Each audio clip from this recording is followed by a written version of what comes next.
ان الدین عند اللہ الاسلام۔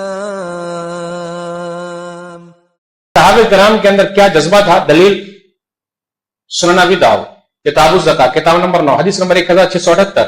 نبی صلی اللہ علیہ وسلم نے ایک مرتبہ اعلان کیا۔ اب عمر رضی اللہ تعالیٰ عنہ کہتے ہیں کہ نبی صلی اللہ علیہ وسلم نے کہا لوگوں سب تو خیرات کرو۔ میرے پاس مال تھا، ووافق ذلک مال عندی، تو میں اپنا آدھا مال لے کر نبی صلی اللہ علیہ وسلم کے پاس آ گیا۔ میں خوش ہوں، آج ابو بکر صدیق کو ہرا دوں گا۔ میرے بھائی کمانے میں، کمپٹیشن میں، نوٹ کمانے میں ہم اور آپ ایک دوسرے سے آگے بڑھ رہے، کاش اللہ کے راستے میں دینے میں بھی کمپٹیشن کرتے۔ انہوں نے 1000 لکھایا، میری طرف سے 2000 لکھ لیجئے۔ 5 انہوں نے لکھایا، 10 بھائی میری طرف سے، 7 کیا لکھائیں گے؟ 10۔ یہ صحابہ کرام میں جذبہ تھا۔ صحابہ کرام اللہ کے راستے میں دینے کے لیے کمپٹیشن کرتے تھے۔ اب میں آپ سے پوچھتا ہوں کہ ابو بکر صدیق ہی سے کاہے لگایا؟ کون جواب دے گا؟ عمر فاروق رضی اللہ تعالیٰ عنہ ابو بکر صدیق ہی سے کیوں لگاتے ہیں؟ جبکہ عثمان غنی ہے، مالدار ہے رضی اللہ تعالیٰ عنہ، ان سے نہیں لگائے، ابو بکر صدیق ہی سے کاہے لگائے؟ کوئی جواب دیں گے؟ نیکی میں بیس سے ایک جواب، اور بھائی ادھر سے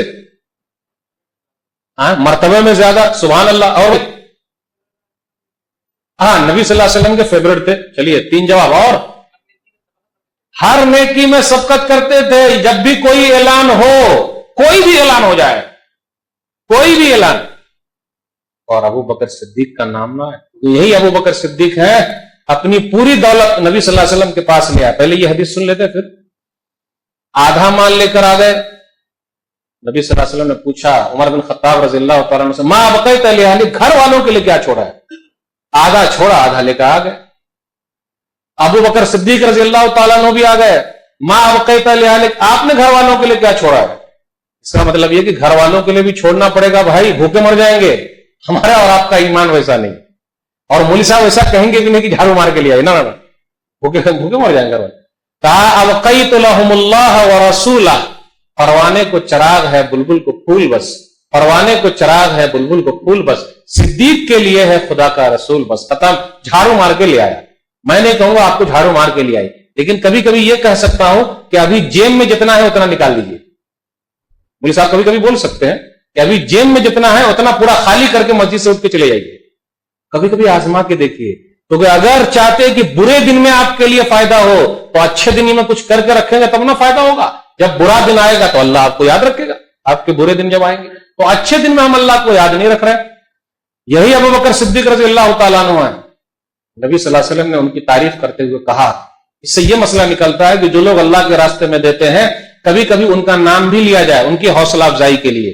اگر نام لینے سے تکبر آ جائے گا تو نہیں لینے کا، اور نام لینے سے اور حوصلہ ملے گا تو نام لینا چاہیے دوسروں کو بھی ابھارنے کے لیے۔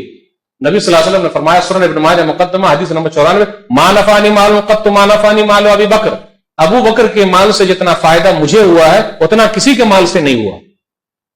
فبکا ابو بکر، ابو بکر رضی اللہ تعالیٰ عنہ رونے لگے۔ دیکھیے تعریف ہو رہی ہے اور رو رہے ہیں۔ اب یہاں رکیے، ہم اور آپ دنیا کے لیے زیادہ مرتے۔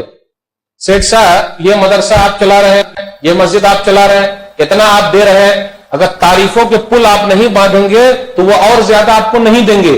تعریفوں کے پل باندھنے پڑتے ہیں، اور یہاں تعریفوں کا پل باندھا جا رہا ہے۔ نبی صلی اللہ علیہ وسلم نے ایک جملہ کہا، فبکا ابو بکر، ابو بکر رضی اللہ تعالیٰ عنہ رونے لگے۔ اس سے یہ مسئلہ نکلا جب بھی آپ کی تعریف ہو تو آپ رونے لگیے، اور رونے کے بعد یہ کہیے، حل انا وما الا لک یا رسول اللہ، اللہ کے رسول میں اور میرا مال سب تو آپ ہی کے لیے۔ منت منے کشے کے خدمت سلطان ہمی کنی، منت شناس ازو کے بخدمت بداشتت، تم احسان مت جتلاؤ کہ تم بادشاہ کی خدمت کر رہے ہو، بلکہ بادشاہ کا احسان ہے کہ اس نے تمہیں اپنی خدمت کے لیے چن لیا ہے۔ ہمارا کہتے کہ میں دیتا ہوں، اللہ کا شکر ہے، اللہ گناہگاروں کی تھوڑا سا بھی اللہ گناہگاروں کا صدقہ قبول فرما لے۔ اللہ توفیق دیتا ہے، ہر ایک کو توفیق بھی نہیں دیتا، اس لیے بہت سارے لوگوں کے مان صحیح جگہ پہ نہیں لگتے، غلط جگہ پہ لگ رہے ہیں۔